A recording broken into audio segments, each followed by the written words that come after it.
In the dead of night, the fluorescent buzz of the 24-hour laundromat stood as the only sign of life in the quiet town of Bridgeton. Beneath this mundane facade, a mystery was unfolding under the cover of darkness. Sheriff Tom Hollis, a man haunted by his own tragic past, couldn't shake the unsettling sight of a young black girl, alone at the laundromat, night after night. As he delved deeper into this puzzling situation, he had no idea that his investigation would lead to a heart-wrenching discovery, changing both their lives forever. What secret was this child hiding? And how could one little girl's struggle become the catalyst for healing a broken man's heart? Before we dive into this emotional journey, tell us in the comments where you're watching or listening from today. And if you enjoy this video, don't forget to hit that subscribe button. The small town of Bridgeton sat quietly under a blanket of stars, its streets empty save for the occasional stray cat or rustling leaves in the cool night breeze. Most of its residents were fast asleep, their windows dark, curtains drawn. But for Sheriff Tom Hollis, the night had only just begun. Tom sat in his patrol car, parked at the edge of Main Street, his weathered hands wrapped around a lukewarm cup of coffee. At 53, he wore his years like a well-worn jacket, comfortable, but showing signs of wear. His salt and pepper hair was neatly trimmed, and his blue eyes, though tired, remained alert as they scanned the silent town. For the past 5 years, Tom had volunteered exclusively for the night shift. His colleagues were more than happy to let him have it. Most of them had families to go home to, lives that flourished in the daylight hours. But for Tom, the night had become a sanctuary, a refuge from the memories that haunted him during the day. He took a sip of his coffee, grimacing at the bitter taste. As he set the cup down, his gaze drifted to the small photo tucked into the corner of his dashboard. A smiling woman with kind eyes and a little girl with pigtails beamed back at him. Sarah and Emily, his wife and daughter, the family he'd lost in a tragic car accident 7 years ago. Tom quickly averted his eyes, focusing instead on the empty street before him. This was why he preferred the night shift. The long, quiet hours alone in his patrol car suited his emotional detachment, allowing him to avoid the daylight and the deeper connections he'd long shut out. In the stillness of the night, he could pretend that the hole in his heart didn't exist. Bridgeton was a small town, barely more than a dot on the map. Its crime rate was low, and most nights passed without incident. That's how Tom liked it. He'd patrol the streets, check on the few businesses that stayed open late, and occasionally break up a rowdy gathering of teenagers. It was simple, predictable, and it asked nothing more of him than his presence. As the clock on his dashboard ticked over to 11:30 p.m., Tom started his engine and began his usual route. He drove slowly down Main Street, past the closed storefronts and darkened windows. The only signs of life came from the 24-hour diner at the corner and the laundromat a few blocks down. As he passed the laundromat, something caught his eye. A small figure, barely visible in the dim light spilling from the laundromat's windows, was making its way toward the entrance. Tom slowed his car, squinting to get a better look. To his surprise, it was a young girl. Couldn't have been more than 8 or 9 years old.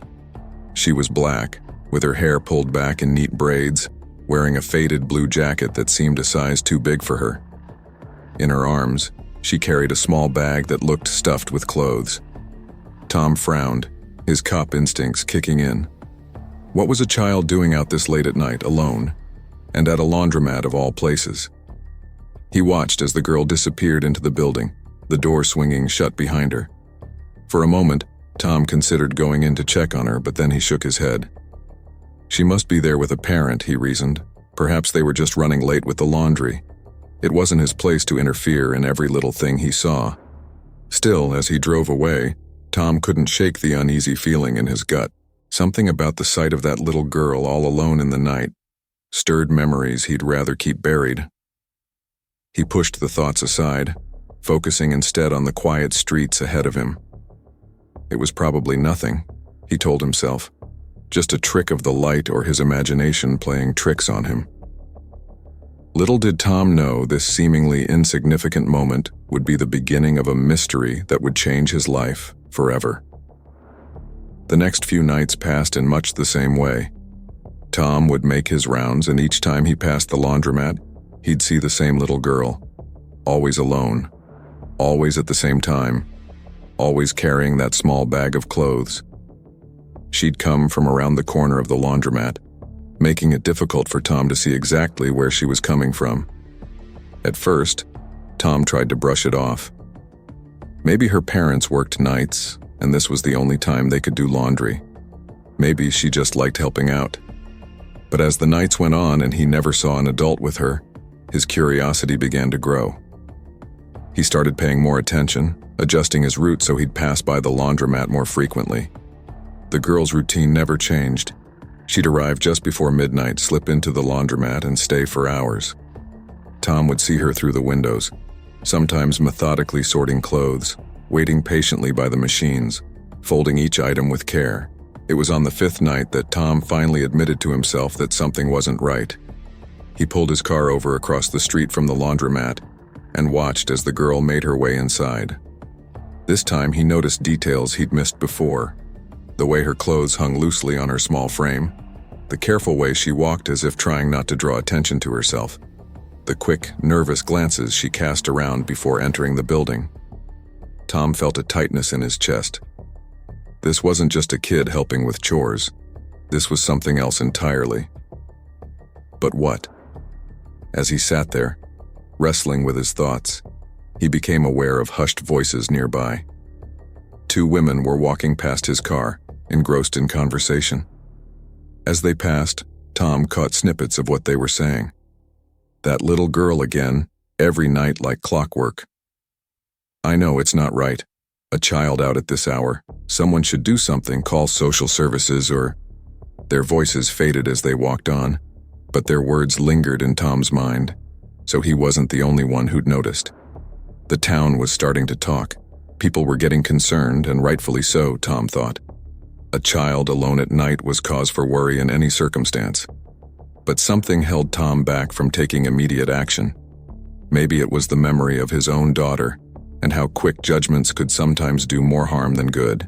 Or maybe it was the quiet resilience he saw in the little girl, the way she carried herself with a determination that seemed beyond her years. Whatever the reason, Tom knew he couldn't just barge in and start asking questions. He needed to approach this carefully, to understand the full picture before he acted, but he also knew he couldn't ignore it any longer. Something was going on with this child, and as the sheriff, it was his duty to find out what. As he started his car and pulled away from the curb, Tom made a decision. He would keep a closer eye on the situation, gather more information, and then decide on the best course of action. He owed it to the girl, and to his own conscience, to handle this right. Little did Tom know, his decision to investigate further would lead him down a path that would challenge everything he thought he knew about himself and his town. The mystery of the little girl at the laundromat was just beginning, and it would take all of Tom's skills as a sheriff and as a human being to unravel it. The following night, Tom's patrol car rolled to a stop in front of the laundromat. He timed his arrival to coincide with the girl's usual appearance, and sure enough, just as he put the car in park, he saw her small figure approaching from around the corner. Tom watched as she entered the laundromat, then took a deep breath. He'd spent the day thinking about how to approach this situation, and he decided that the direct approach was best. He was the sheriff, after all. It was his job to ensure the safety of everyone in town, especially children. Stepping out of his car, Tom straightened his uniform and adjusted his hat. He wanted to appear official but not intimidating. The last thing he wanted was to scare the girl. As he approached the laundromat's entrance, he could see her through the large front windows, already busy loading clothes into a washing machine. The bell above the door chimed softly as Tom entered. The laundromat was nearly empty, save for an older man dozing in a chair in the corner, and the little girl, who looked up briefly at the sound before returning to her task. Tom's footsteps echoed in the quiet space as he made his way over to her. Up close, he could see the frayed edges of her jacket, the scuff marks on her shoes. She looked even smaller than he'd thought, her movements careful and deliberate as she measured out detergent. "Hello there," Tom said, keeping his voice gentle. The girl froze for a moment, then slowly turned to face him. Her large, dark eyes met his briefly before darting away. She didn't respond, just stood there, her small hands clutching a t-shirt. Tom crouched down, bringing himself to her eye level. "I'm Sheriff Hollis," he said, tapping the badge on his chest. "What's your name?" The girl's eyes flicked to his badge, then back to his face. She opened her mouth as if to speak, but no words came out. Instead, she took a small step back, putting the washing machine between them. Tom's heart ached at her obvious fear. He was about to try again when the bell above the door chimed. Both he and the girl looked up to see a black woman enter, carrying a large basket of laundry. "Hey, Amani," the woman called out as she made her way to an empty machine. The girl, Amani, gave a shy wave and a quiet hi in response. Tom stood up, relief washing over him. This must be Amani's mother, he thought. Of course, there was a simple explanation for all of this. The woman nodded politely to Tom as she passed, then began loading her laundry. Tom watched as Amani quickly moved away from him, going to another machine in the corner of the room. She kept her head down, focused intently on her task. Tom hesitated, unsure of how to proceed. His instincts told him there was still something off about the situation, but he didn't want to make assumptions. Maybe Amani was just shy around strangers. Maybe her mother trusted her to do the laundry alone sometimes. It wasn't ideal, but it wasn't necessarily a cause for alarm. Deciding it was best not to push the issue right now, Tom gave a final glance around the laundromat. Amani was now sitting on a bench, her legs swinging as she watched the washing machine spin. The woman who'd greeted her was engrossed in a magazine she'd pulled from her purse. With a small sigh, Tom made his way back to the door. As he stepped out into the cool night air, he couldn't shake the feeling that he was missing something important. But what could he do? He had no evidence that anything was wrong, just a nagging feeling in his gut. As he climbed back into his patrol car, doubt weighed heavily on him. Tom's eyes were drawn to the photo on his dashboard. Emily's smiling face looked back at him, and for a moment he saw Imani's face superimposed over his daughter's. Both little girls, both vulnerable in their own ways. Tom started the engine, his mind racing. He thought this visit would put his concerns to rest, but instead, it had only deepened them. As he pulled away from the curb, he made a mental note to keep a closer eye on the laundromat in the coming nights. Something told him this mystery was far from solved. The patrol car's headlights cut through the darkness as Tom drove away from the laundromat, his mind a whirlwind of conflicting thoughts. He'd gone in there hoping to find answers, to put his worries to rest. Instead, he'd left with more questions than ever.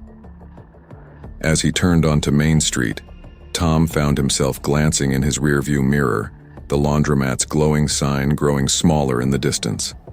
Something about the whole situation just didn't sit right with him. Sure, he'd seen another woman there, someone who seemed to know Imani. But was that enough to explain why a young child was doing laundry alone in the middle of the night? Tom's hands tightened on the steering wheel as doubt gnawed at him. What if he was wrong? What if Imani really was in some kind of danger and he had just walked away? The thought made his stomach churn. He pulled over to the side of the road, his breaths coming faster as anxiety crept in. He'd been so quick to assume everything was fine, so ready to believe there was a simple explanation. But what if there wasn't? What if Imani needed help, and he, the town sheriff, had failed to provide it? Tom closed his eyes, trying to calm his racing heart. He thought about Imani's shy demeanor, the way she'd shrunk away from him. Was that just normal shyness, or a sign of something more sinister? And the woman who'd come in? She'd greeted Imani, yes, but had there been any real warmth there? Any sign that she was actually responsible for the child? The more Tom thought about it, the more he realized how little he actually knew. He'd made assumptions based on a brief interaction, and now he was questioning everything. What kind of sheriff was he if he couldn't even properly investigate a potential case of child endangerment?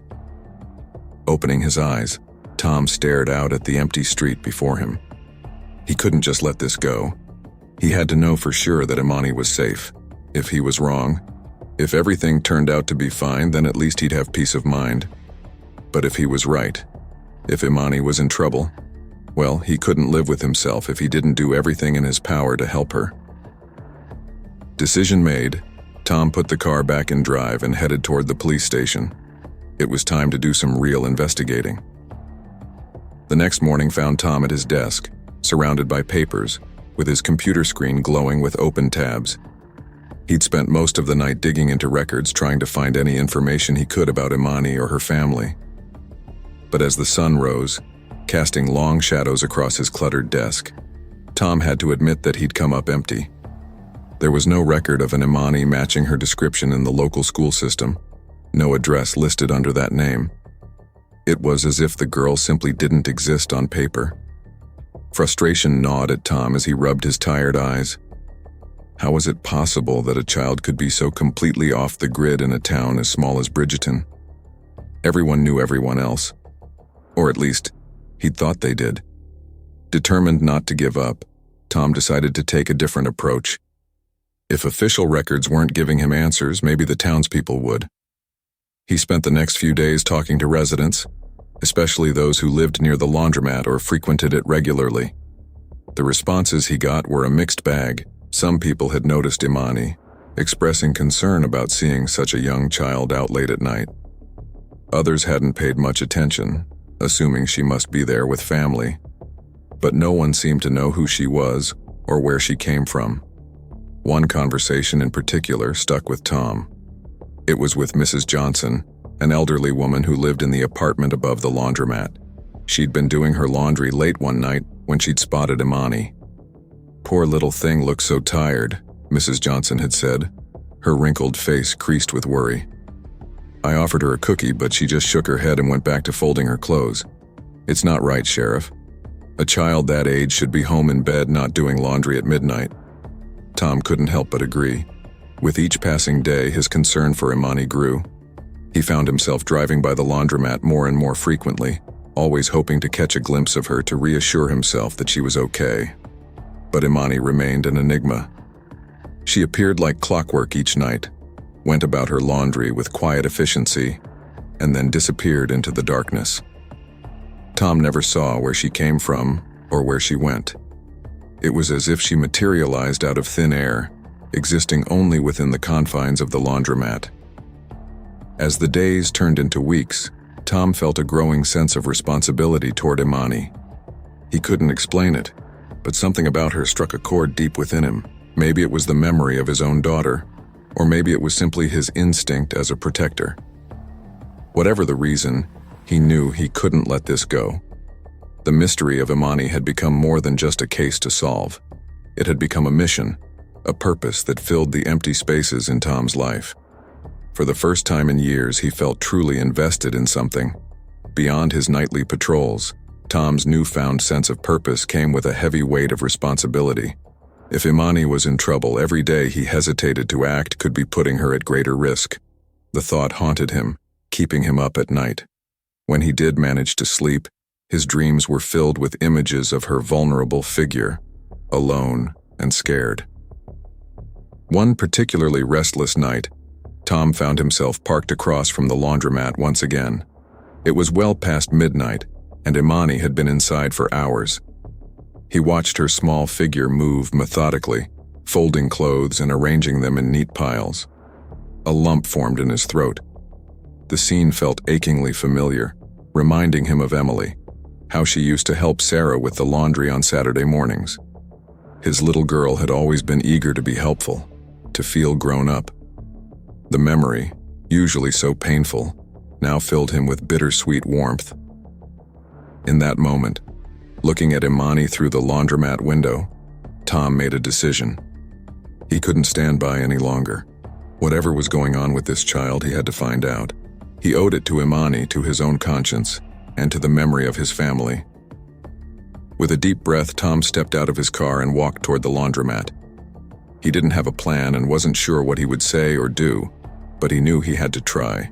He had to reach out and offer her help. As he reached for the door handle, Tom silently promised himself, and Imani, that he wouldn't give up until he uncovered the truth. Little did he know that truth would shake him to his core and change both of their lives forever. The familiar chime of the laundromat door rang out as Tom stepped inside.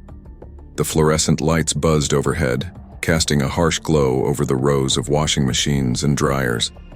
Imani was in her usual spot in the corner, her small hands carefully folding a faded t-shirt. Tom approached slowly, not wanting to startle her.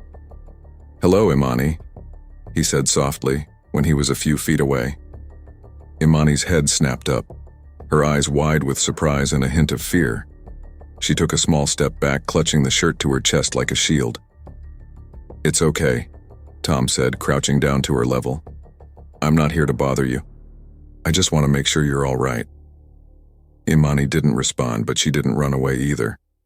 She stood there, watching Tom warily, her body tense, as if ready to bolt at any moment. Tom's heart ached at the sight. What had this child been through to make her so guarded? He was about to speak again when something caught his eye. Imani's backpack sitting on the bench behind her open. Inside, he could see not just clothes, but what looked like a small blanket and a worn stuffed animal. Before Tom could process this, let alone figure out what to say, Imani sprang into action. In one swift movement, she grabbed her backpack, shoved the folded clothes inside, and darted past Tom toward the door. "Imani, wait," Tom called out, but it was too late. The door swung shut behind her, the chime echoing in the now empty laundromat. Tom raced outside, his eyes scanning the dark street. He caught a glimpse of Imani's small figure disappearing around the corner of the laundromat. Without hesitation, he took off after her. The chase led him through the quiet streets of Bridgeton, his heart pounding in his chest as he tried to keep her in sight. She was surprisingly fast for such a small child, darting between parked cars and cutting through alleys. As they neared the edge of town, Tom realized where they were headed. The old cemetery loomed ahead, its iron gate standing open like a dark maw in the night. Imani slipped through a gap in the fence surrounding the cemetery, disappearing into the shadows cast by the headstones. Tom hesitated for just a moment at the fence. The cemetery at night was a maze of darkness and hidden obstacles. If he wasn't careful, he could easily lose sight of Imani or hurt himself in the process. But the thought of leaving her alone in this place spurred him on. Taking a deep breath, Tom squeezed through the gap and entered the cemetery. The darkness seemed to close in around him as he made his way between the graves. The moon, partially obscured by clouds, provided only faint, shifting illumination. "Imani," he called out, his voice sounding unnaturally loud in the stillness of the night. "Imani, please, I just want to help you." But there was no response. Tom moved deeper into the cemetery, his foot catching on unseen roots and his uniform snagging on low-hanging branches. With each step, his panic grew. Where could she have gone? How could such a small child vanish into thin air? For what felt like hours, Tom searched the cemetery. He checked behind every large headstone, peered into every shadowy corner, but Imani was nowhere to be found. It was as if the night had swallowed her whole. Finally, exhausted and disheartened, Tom had to admit defeat. He made his way back to the cemetery entrance, his mind racing with worst-case scenarios. What if Imani was hurt? What if someone else found her before he could? As he squeezed back through the gap in the fence, a wave of failure washed over him. He'd had Imani right there, had been so close to helping her, and now she was gone, lost in the night, possibly in even greater danger than before. Tom trudged back to his patrol car, his shoulders slumped with the weight of his failure. But as he slid behind the wheel, he made a silent vow. This wasn't over. He would find Imani no matter what it took. He wouldn't rest until he knew she was safe. With one last look at the dark silhouette of the cemetery, Tom started his car and headed back into town. Tomorrow, he decided, he would redouble his efforts. He would leave no stone unturned in his search for Imani. Little did Tom know, the answers he sought were closer than he realized, and the truth would be more heart-wrenching than he could have ever imagined. The next evening found Tom back at the laundromat. his eyes glued to the entrance. He had arrived early, determined not to miss Imani if she showed up.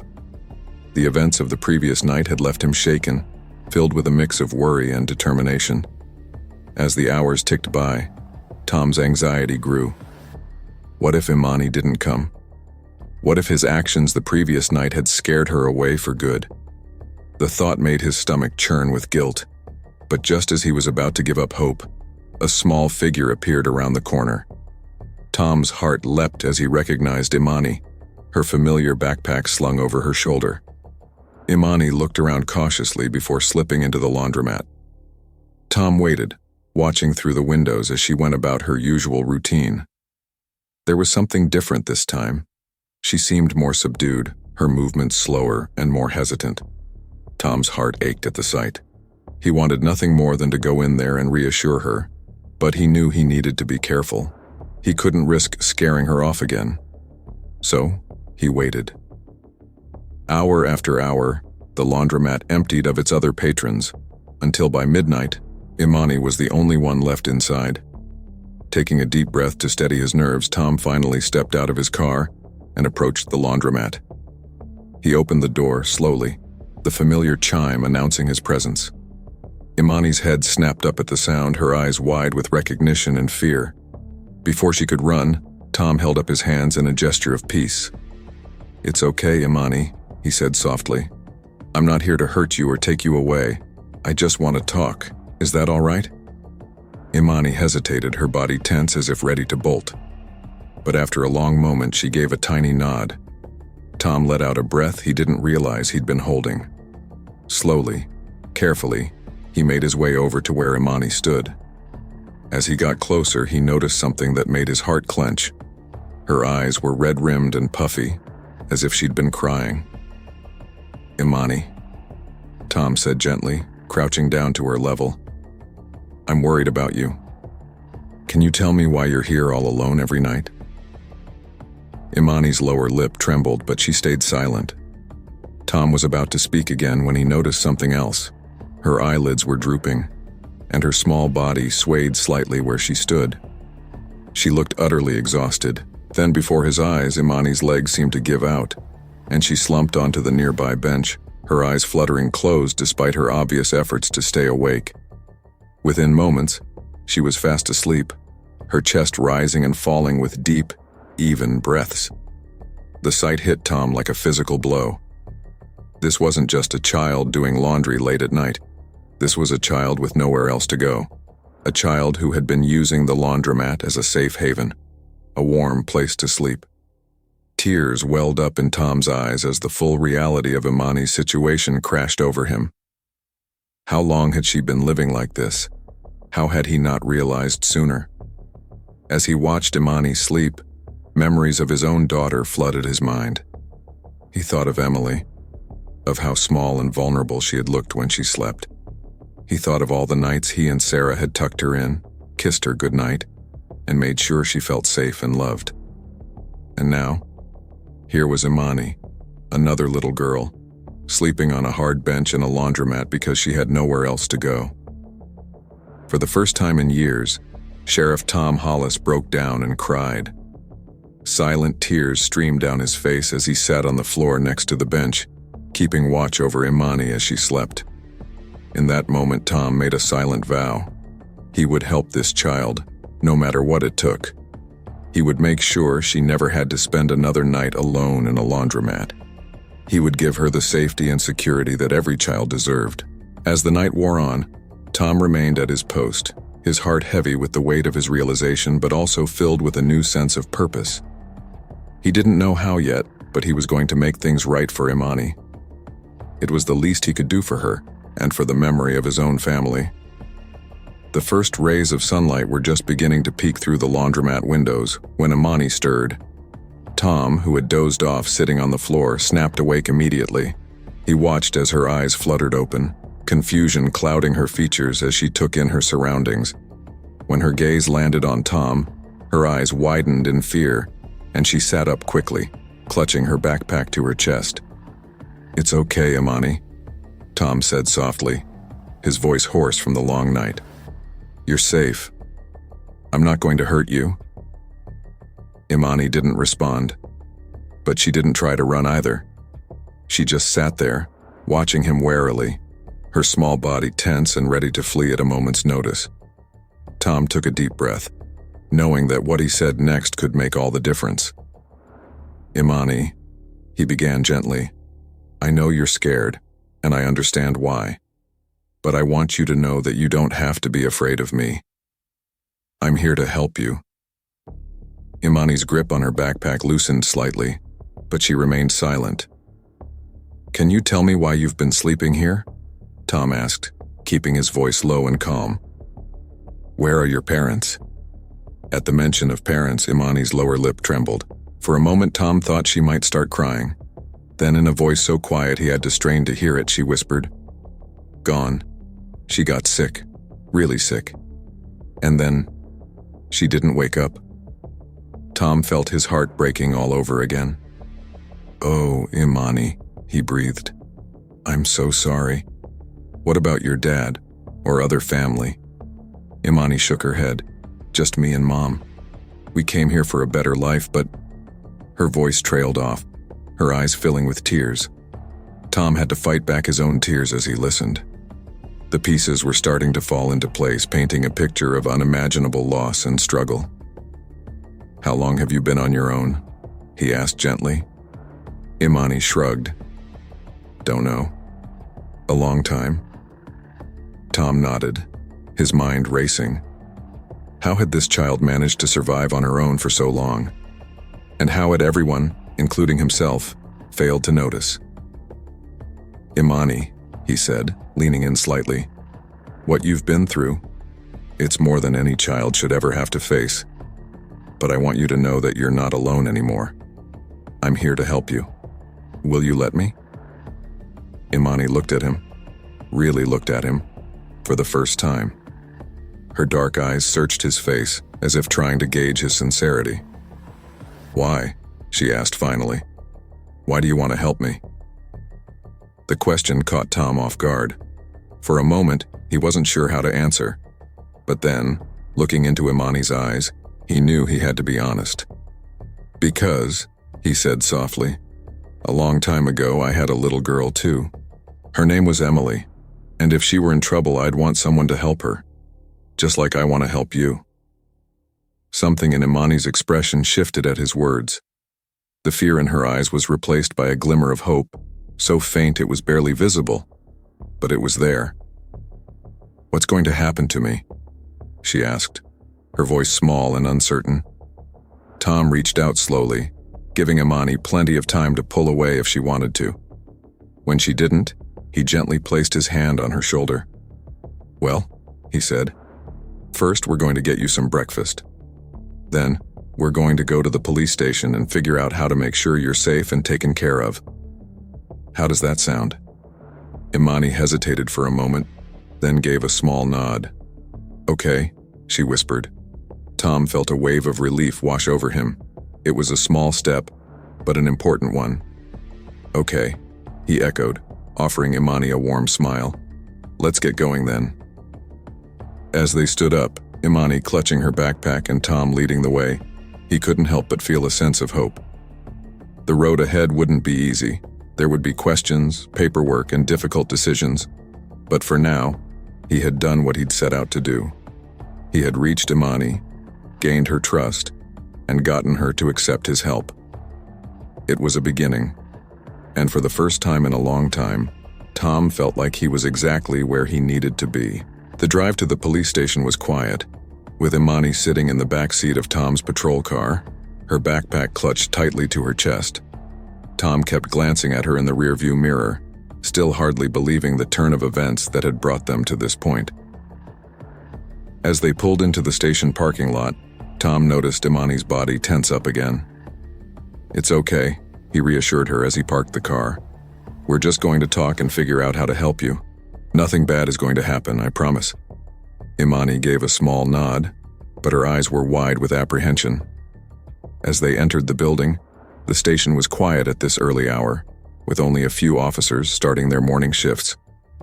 Tom led Imani to his office, closing the door behind them to give them some privacy. Have a seat, Tom said gently, gesturing to a chair across from his desk. Imani perched on the edge of the seat, still holding her backpack protectively in front of her. Tom sat down, taking a moment to gather his thoughts. He knew he needed to get more information from her, but he didn't want to overwhelm her. Imani, he began softly, can you tell me a little more about what happened to your mom? When did she get sick? Imani's eyes dropped to the floor, her fingers fidgeting with the straps of her backpack. It was a long time ago, she said quietly. We came here from Haiti. Mom said we'd have a better life. But then she started coughing a lot. She couldn't work anymore. Tom nodded, encouraging her to continue, though his heart grew heavier with each word. And what happened after that? We lost our apartment, Imani continued, her voice barely above a whisper. We stayed in shelters for a while, but then Mom got really bad. They took her to the hospital. She never came back. Tom felt a lump forming in his throat. I'm so sorry, Imani. That must have been so hard for you. What did you do after that? Imani shrugged, her small shoulders rising and falling. I didn't know what to do, she said, her voice small and hesitant. Mom always said people might send us back if they found out. I was scared. She paused, her brow furrowing as she searched for the right words. So I just stayed away. Found places to sleep. The laundry place was warm at night. Tom listened intently, his heart aching at the simple, childlike way Imani described her ordeal. Despite her limited vocabulary and the halting manner in which she spoke, he understood all too clearly the fear, loneliness, and desperation behind her words. The image of this small child, alone and frightened, navigating the streets and seeking warmth in a laundromat was painfully vivid in his mind. You were very brave, Tom said gently, fighting to keep his voice steady. But you don't have to be alone anymore, Imani. We're here to help you now. Imani looked up at him, her dark eyes wide and searching. Promise? She asked, her voice barely above a whisper. Tom nodded, his throat tight with emotion. I promise, he said firmly. Just then a knock on the door interrupted them. Tom called for them to enter, and a woman in a smart suit walked in. Sheriff Hollis, she said. I'm Monica Dawson from Child Protective Services. We got your call about a child in need of assistance. Tom stood up to greet her, then turned to Imani. Imani, this is Ms. Dawson. She's here to help us figure out what to do next. Is it okay if she asks you some questions? Imani nodded hesitantly, her eyes darting between Tom and Ms. Dawson. As Ms. Dawson sat down and began to speak with her, Tom watched closely. He could see Imani's initial reluctance, the way she gave short, quiet answers at first. But as the conversation went on, she began to open up more, especially when Ms. Dawson asked about her life before coming to America. Tom's heart swelled with a mix of emotions as he listened to Imani talk about her mother and their dreams of a better life in America. He could hear the love in her voice when she spoke of her mom, and the pain when she recounted losing her. As the interview progressed, Tom found himself becoming more and more invested in Imani's future, determined to ensure she never had to endure such hardship again. Tom couldn't bear the thought of Imani being placed in a system where she might fall through the cracks again. She needed stability, care, and love, things that had been taken from her far too soon. As Ms. Dawson was explaining the next steps to Imani, Tom had a sudden realization. It hit him like a bolt of lightning, clear and undeniable. He knew what he had to do. Ms. Dawson, Tom interrupted politely. Before we go any further, there's something I'd like to discuss with you in private if possible. Ms. Dawson looked surprised but nodded. Of course, Sheriff. Imani, will you be okay here for a few minutes? We'll be right outside. Imani nodded, watching curiously as Tom and Ms. Dawson stepped out of the office. Once in the hallway, Tom took a deep breath. What he was about to propose was huge, life-changing even, but in his heart, he knew it was right. Ms. Dawson, he began, his voice steady despite the nerves in his stomach. I'd like to apply to become Imani's foster parent. with the intention to adopt, if possible. Ms. Dawson's eyebrows shot up in surprise. Sheriff Hollis, well, it's a big decision. Are you sure about this? Tom nodded firmly. I've never been more sure of anything in my life. I know it might seem sudden, but I can't explain it. I just know I'm meant to help this little girl, to give her a home. Ms. Dawson studied him for a moment, then smiled. Well, it's not a typical situation, but I can see how much you care for Imani. If you're serious about this, we can start the process right away. It won't be easy.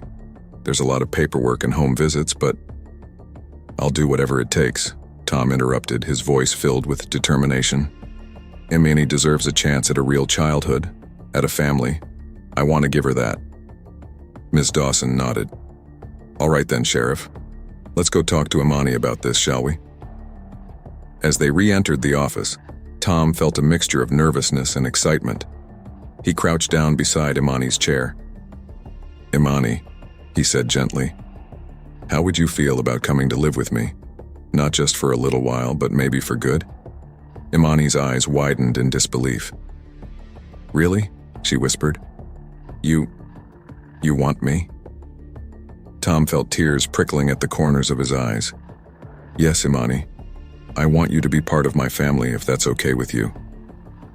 For a moment, Imani just stared at him.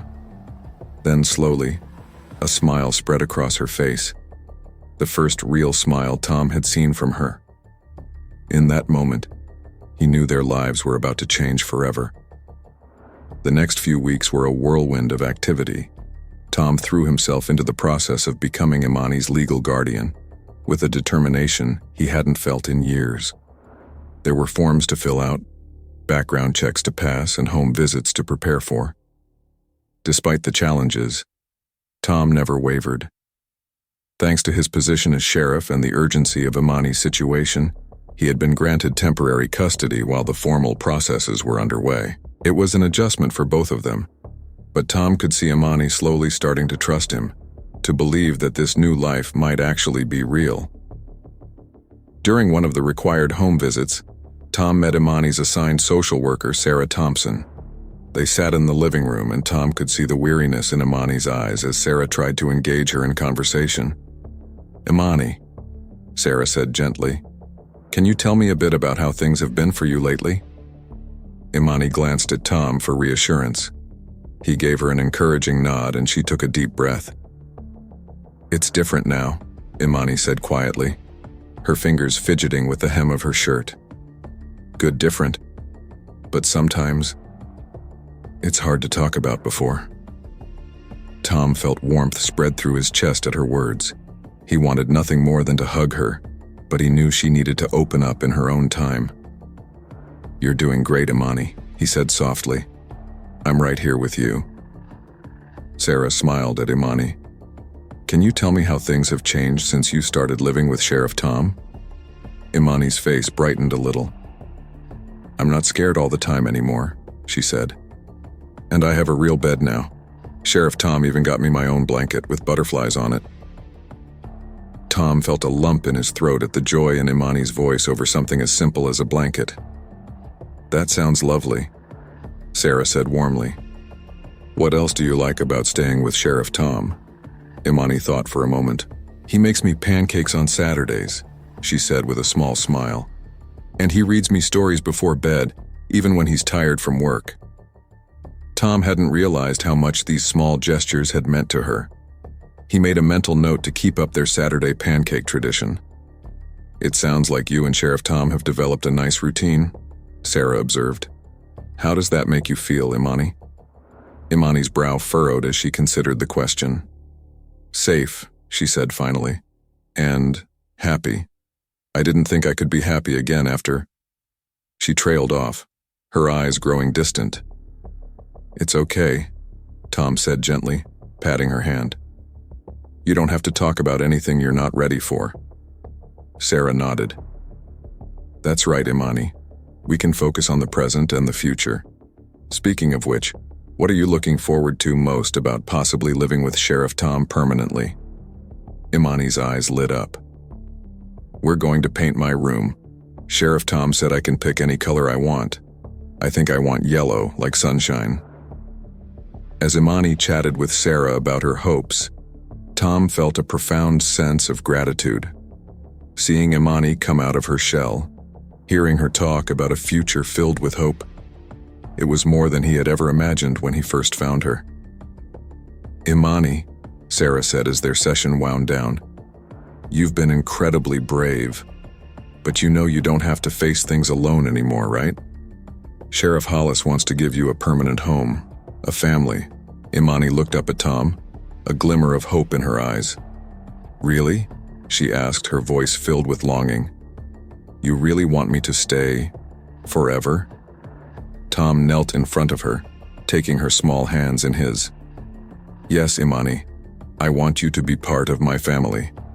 I know I can never replace your mom, and I would never try to, but I promise to love you, protect you, and give you the home and the life you deserve." For a moment, Imani just stared at him, her dark eyes searching his face. Then slowly, she nodded.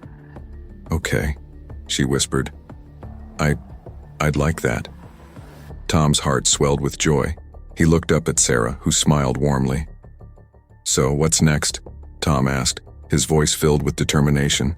"What do we need to do to make this official?" Sarah smiled. "Well, Sheriff, we've still got paperwork to complete and a few more home visits, but from what I've seen today, we're on the right track. Imani needs stability, love, and understanding. All things you seem more than capable of providing." As they discussed the next steps, Tom felt more certain than ever that he had found his true purpose: to give Imani the love, family, and future she deserved. Tom felt a sense of purpose that he hadn't experienced in years. He looked at Imani, this brave little girl who had already endured so much, and he knew he would do everything in his power to give her the life she deserved. It wouldn't be easy. He knew there would be challenges ahead and hurdles to overcome. But looking at Imani's face, seeing the hope beginning to blossom there, Tom was certain it would all be worth it. This was the beginning of a new chapter for both of them, a chance to heal, to grow, and to build a family together. He was ready to embrace every moment. The months that followed were filled with both challenges and triumphs. Tom threw himself into the process of becoming Imani's legal guardian with a determination he hadn't felt in years.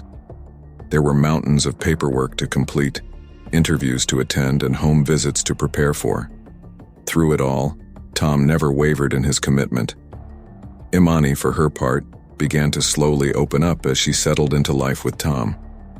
Her quiet demeanor gradually gave way to glimpses of a curious, intelligent child.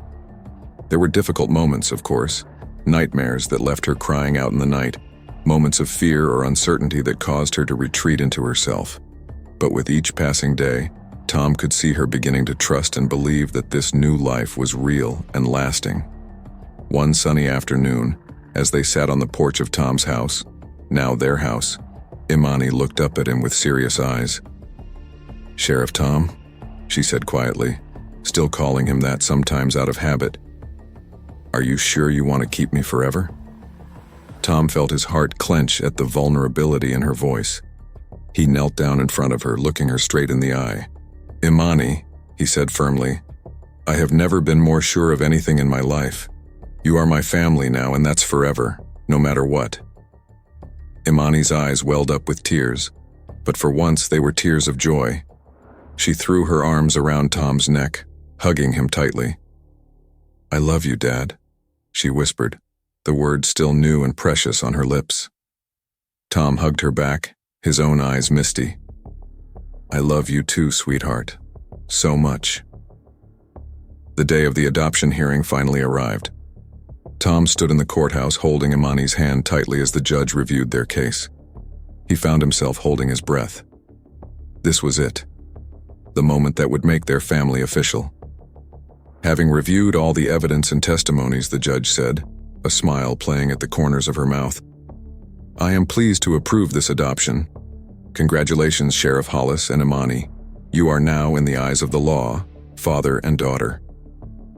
The courtroom erupted in applause as Tom swept Imani up into a huge hug, both of them laughing and crying at the same time. It was done. They were a family. As they left the courthouse, stepping out into the bright sunshine, Tom looked down at Imani, his daughter. She was smiling, her eyes bright with happiness and hope for the future. "So, Imani Hollis," he said, his heart full of love, "what should we do to celebrate?" Imani thought for a moment, then grinned. "Can we go to the laundromat?" she asked. Tom raised an eyebrow, surprised. "The laundromat? Are you sure?" Imani nodded. "It's where you found me," she said softly, "where our family started. I want to remember it, but this time as a happy place." Tom felt tears prickling at his eyes once again. He nodded, unable to speak past the lump in his throat. Hand in hand, they walked toward the laundromat, ready to create new memories to replace the old. The laundromat looked different in the daylight, Tom thought as they stepped inside. The harsh fluorescent lights were softened by the sunlight streaming through the windows, and the hum of the machines seemed cheerful rather than lonely. Imani led him to the bench where he had found her sleeping all those months ago. They sat down together, and for a moment they were both quiet, lost in their memories. "You know," Tom said softly, "I used to think this place was just a reminder of sad times, but now I think it's a symbol of hope. It's where our story began." Imani nodded, leaning against him. "It was real scary before," she admitted, "but now it's kind of special, 'cause I met you here." Tom wrapped his arm around her shoulders, holding her close.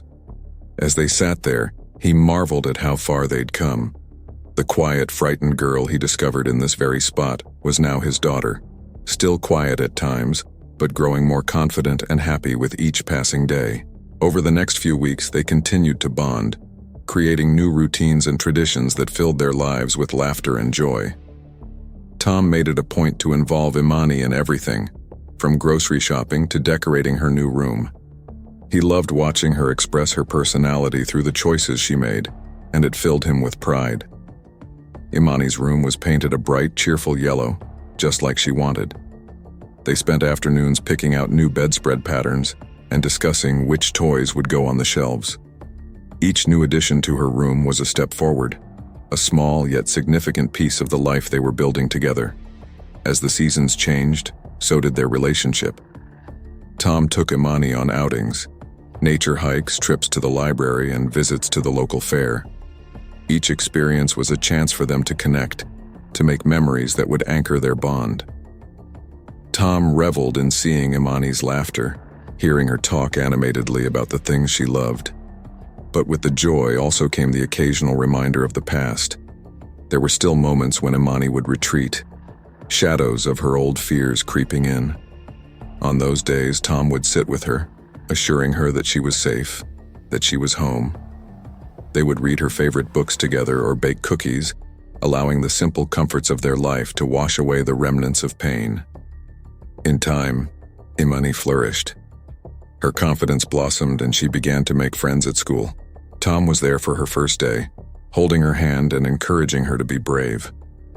When she came home excitedly telling him about new friends and fun activities, he couldn't help but feel immense pride. This was the life he had dreamed of giving her, filled with love, laughter, and hope. As they settled into their new routine, Tom often found himself reflecting on how much had changed since that fateful day in the laundromat. The little girl who had once felt so alone was now a vibrant part of his life. Together, they were crafting a beautiful family story, one filled with resilience and love. And through it all, Tom realized that it wasn't just Imani who was healing. He was too. She had given him a renewed sense of purpose, a reason to embrace life fully. As he watched her grow and thrive, he felt a profound gratitude for the journey they were on together, a journey of love, hope, and endless possibilities. Tom noticed a change in himself as well. The weight of grief that had been his constant companion for so long began to lift. He found himself smiling more, laughing at Imani's jokes, and looking forward to each new day. One sunny morning, as Imani was getting ready for school, Tom made a decision. It was time to face something he had been avoiding for years. Imani, he said over breakfast, how would you feel about visiting the cemetery with me this weekend? There's someone I'd like you to meet. Imani looked at him curiously. Who? Tom took a deep breath. My first daughter, Emily, and my wife, Sarah. I think it's time I introduced you to them. Imani's eyes widened, but she nodded solemnly. Okay, she said softly. Can I bring flowers? That Saturday, they stood hand in hand before two well-tended graves. Tom felt a familiar ache in his chest, but it was tempered now by the warmth of Imani's hand in his. Sarah, Emily, he said, his voice thick with emotion. This is Imani. She's our daughter now. I think you would have loved her. Imani stepped forward, placing a small bouquet of flowers on each grave. Hi, she said quietly. I'm sorry I didn't get to meet you, but I promise I'll take good care of Dad. We'll take care of each other. Tom felt tears rolling down his cheeks, but for once they weren't tears of sorrow. As they walked back to the car, he felt a sense of peace he hadn't experienced in years. His past and his present had finally reconciled, and he could look to the future with hope. As time passed, they developed their own rituals and traditions. Every Saturday morning, they would go to the laundromat together. It wasn't because they needed to do laundry anymore. Tom's house had a perfectly good washer and dryer, but it had become a special place for them, a reminder of where their journey together had begun. One such Saturday morning, as they sat on the familiar bench watching the machine spin, Imani looked up at Tom with a thoughtful expression. Dad, she said, the words still bringing warmth to his heart every time he heard them. Do you ever think about what if you didn't find me that night? Tom wrapped his arm around her, pulling her close. I think about it every day, he admitted, and every day I'm grateful that I did find you. You've brought so much happiness into my life, Imani. I hope you know that. Imani smiled, snuggling closer. You saved me, she said simply. Tom shook his head, feeling the familiar prick of tears in his eyes. No, sweetheart. We saved each other. As the last rays of sunlight painted the sky in shades of pink and gold, Tom reflected on the journey that had brought them to this moment. From the lonely nights of his past to the joyful days of his present, from the scared little girl in the laundromat to the amazing young woman beside him now.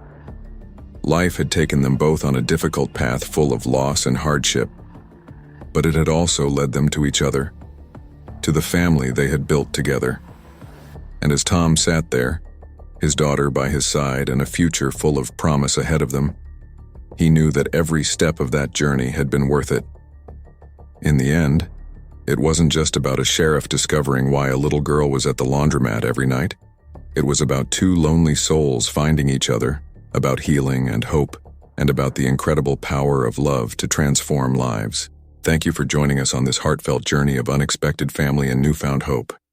If Sheriff Tom and Imani's story touched you as deeply as it did us, I've handpicked another story I know you'll love. Please don't miss it. Click here to watch it now.